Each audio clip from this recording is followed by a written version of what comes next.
TV பார்த்து மகிழுங்கள். காட்டினில் குட்டி குரங்கு, துள்ளி குதிக்கும் குரங்கு, கிளையிலிருந்து கிளைக்கு தாவி விளையாடும் குட்டி குரங்கு.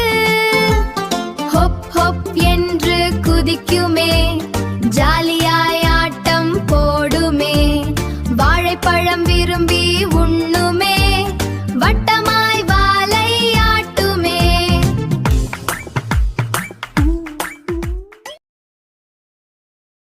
பச்சை மரத்தில் வண்ணத்து பூச்சி பறந்து வந்து என்னை பார்த்தது.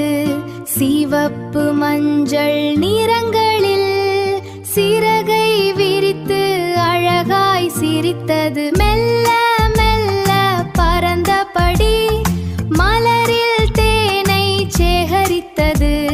வண்ணங்கள் தூவி பறந்தது.